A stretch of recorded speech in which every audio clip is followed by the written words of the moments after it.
How to get your first clients as a beginner videographer. So you started or are thinking about starting your filmmaking and videographer journey, and you're probably wondering, how the fuck do I even get my first clients? Well, let me tell you. Let me introduce myself. My name is Patrick. I'm a 21-year-old filmmaker, producer, and director from Croatia. I have my own production company and I do professional videos and commercials full-time here in Croatia.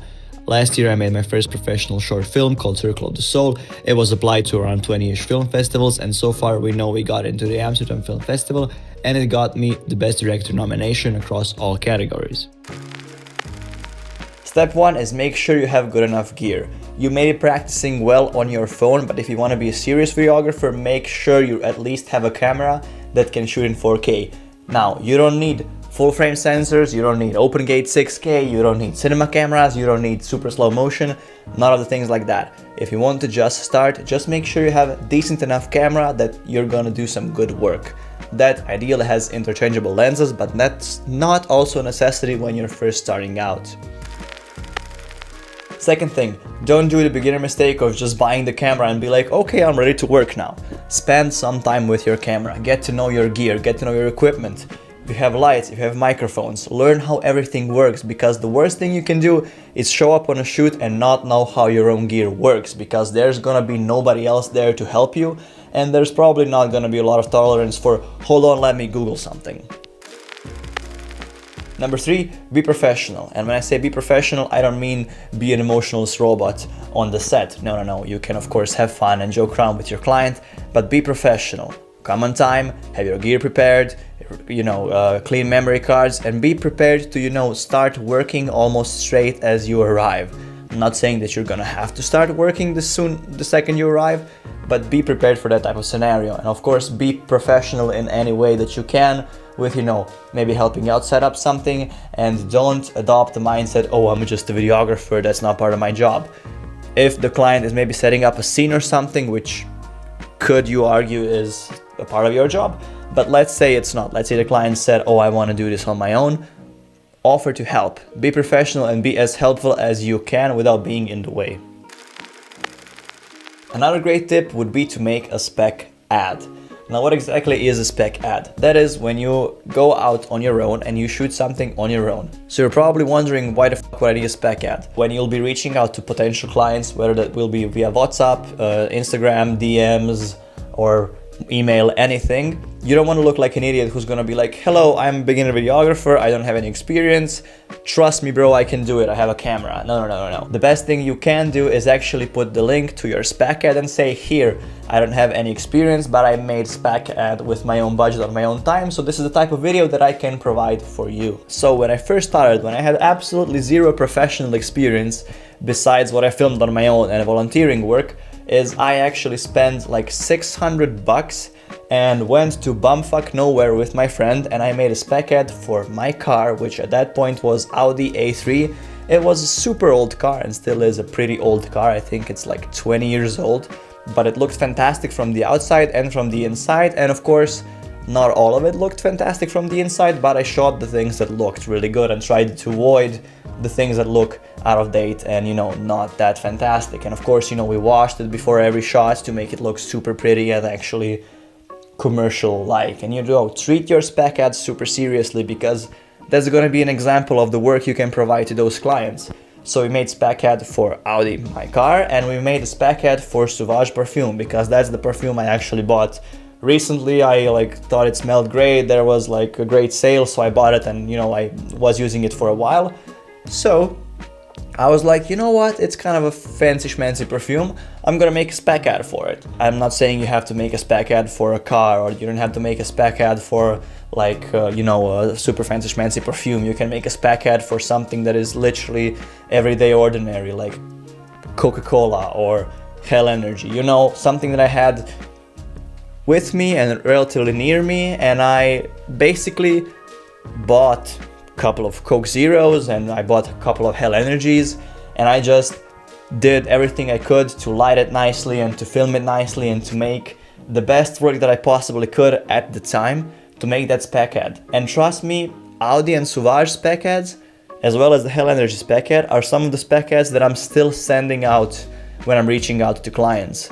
to show them and to be like, hey, this is some of my work that I did professionally for these and these and these clients, but this is some of my spec ads that I did on my own. So after you have your gear, you know how to use it, and you have your spec ads, now is the most important part. You're gonna select some of the brands that you want to work with. Try not to shoot for the top of the top most expensive luxury brands, but choose a niche that you want to work in. Maybe with cars, maybe with perfumes, maybe with energy drinks, maybe with pretty much anything that you want to work with, or anybody that you want to work with. And go online and find a lot of emails, because you're gonna do a lot of cold reaches. Now I'm saying cold outreaches do not work most of the time, but thing is, if you do it enough, somebody will respond. I think when I was first starting out and I had zero experience, I just had those spec ads, I sent like 200, 500, maybe 1,000 emails to different companies, and I was like, hello, my name is Patrick, I'm a filmmaker from Croatia, I don't have any professional experience, I have a lot of volunteer work, I have a camera, I know what I'm doing, this is my spec ad, can I please work with you? And the most important thing that you're gonna do when you'll be sending those cold outreach emails is say that you want to do your first work with them for free. Now I know there is this stigma online that doing work for free is horrible because you're more worth than that. Yeah, sure. Now I don't want to sound condescending, because that was me in that position. I had absolutely zero work. And I think what got me work is that I stepped over my pride and I was like, yeah, I'm worth more than that. Sure, and my work was worth more than, you know, working for free. Of course it was. But that was not the point, because nobody else knew that besides me. Because then my pure point and my pure mission and your pure mission is gonna be to build out your portfolio. And to build out your portfolio, you're probably gonna have to do some work for free. So do not be prideful. And yes, I know your work is worth more than free, and I know your work is worth more than zero, because mine was at that time. But the problem is nobody else knows that, because you don't have anything to show for it.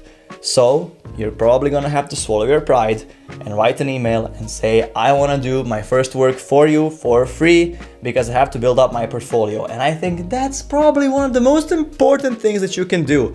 So don't skip out on that, and don't be, you know, full of yourself and be like, I wanna work with you, my starting price is 500 euros, because that's not gonna work. Trust me, because if you're gonna start out with your pricing of 500 euros, they're gonna just hire somebody whose price is 500 euros who has shit ton of work behind them already. So for your first work, you're probably gonna want to do some of it for free. Now, again, even for free, probably you're not gonna get a lot of responses for those emails. So I sent maybe 500 emails, and for most of them, I got no reply back. I got either no reply back or thank you, but we're not interested, because you're just starting out, and not a lot of companies are willing to gamble on people that are just starting out, who are just, you know, cold reaching out and be like, trust me bro, I can do it, and here's my spec ad. So you're probably not gonna get a lot of positive responses, but the point is, the more emails you send, the higher the chances that somebody's gonna say yes are. I had two of my first clients. One was kind of a party cruise ship that went like for a week around the islands of Croatia, and I was like, hey, can I work for free with you? Just let me be on the boat. I'm gonna make videos, I'm gonna make reels, I'm gonna take photos, I'm gonna do everything I can for my portfolio. I need it, and materials are gonna be yours. Just let me use some of the materials for my portfolio. And they thankfully said yes. And second client that said yes with my work being completely for free was a fun park here called Amazinga. They had karting, they had axe throwing, that had, you know, a bunch of like trampolines that you can jump on, and it was a fun park. And I was like, can I do some work for absolutely free? Maybe let me go jump on trampolines every now and then, but I need my portfolio. And those were my first two, if you can call them clients, because I did it for free. But they made a great portfolio pieces, because I could use that work to put it in my portfolio. So when I'm reaching out to some other clients, I can say, hey, I work with this and this company, here is my work with them. You can even ask those companies for referrals, so they can write something nice along the lines of, yeah, it was a great time working with this and this person and they did a good job. That's also very great. And with those clients that you're gonna work for free, they can potentially refer you if somebody asks them, hey, who did that video? They can say, oh, this guy who did it for free for us, and you know, you can get a referral through them as well, which, you know, is slim chances because somebody specifically has to ask, but it's there. So build out your portfolio, build out a couple of portfolio pieces, and then when you have something to show for it, then you can start negotiating pricing. So sometimes the clients that you did your work for free become and transition into paying clients, because if you did that work really good for them and they're really happy with how you work, they're probably gonna want to keep you around and pay you for your services, for you to keep providing those great services for them. So that's also a great step in the right direction. Those would be my best tips on how to get your first clients when you're just starting out, and those are the tips that I used to get my first clients when I was just starting out. I really hope this video inspired you. I really hope that you're gonna go and send a shit ton of cold emails and get some great responses. Like, subscribe, thank you for watching, and I will see you in the next one.